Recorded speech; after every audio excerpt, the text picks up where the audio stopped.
Iran জুড়ে চলমান বিক্ষোভে জড়িত থাকার অভিযোগে এক ইরানি বিক্ষোভকারী বুধবার মৃত্যুদণ্ডের মুখোমুখি হচ্ছেন বলে দাবি করেছে মানবাধিকার সংগঠনগুলো। ২৬ বছর বয়সী এরফান সুলতানি গত ২ সপ্তাহ ধরে দেশকে নাড়িয়ে দেওয়া বিক্ষোভে অংশ নেওয়ার দায়ে মৃত্যুদণ্ডপ্রাপ্ত প্রথম ব্যক্তি হতে পারেন।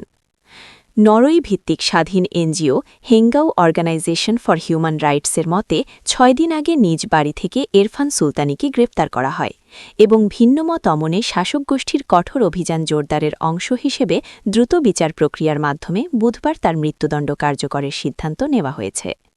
হেঙ্গাউ জানিয়েছে, সোমবার সুলতানির পরিবারকে তার মৃত্যুদণ্ডের বিষয়ে জানানো হয় এবং তার বিরুদ্ধে আনা অভিযোগ বা বিচারিক কার্যক্রম সম্পর্কে কোনো তথ্য দিতে অস্বীকৃতি জানানো হয়েছে। সংস্থাটির সদস্য আরিনা মুরাদি বুধবার বিকেলে ডেলি মেইলকে বলেন, সুলতানির পরিবার এই পরিস্থিতিতে স্তম্ভিত এবং চরম হতাশাগ্রস্ত। তিনি বলেন, গত বৃহস্পতিবার তাকে আটক করা হয়। এরপর কয়েকদিন ধরে তার কোনো খবর ছিল না। পরে কর্তৃপক্ষ পরিবারকে ফোন করে জানায় যে তারা তাদের ছেলেকে গ্রেপ্তার করেছে এবং বুধবার তার মৃত্যুদণ্ড কার্যকর করা হবে। ডেলি মেইলের তথ্য অনুযায়ী এরফান স্থানীয় একটি পোশাকের দোকানের মালিক।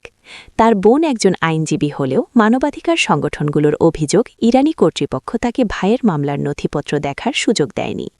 তারা জানিয়েছে, ফাঁসি কার্যকরের আগে সুলতানিকে তার পরিবারের সঙ্গে মাত্র ১০ মিনিট সময় কাটানোর অনুমতি দেওয়া হবে।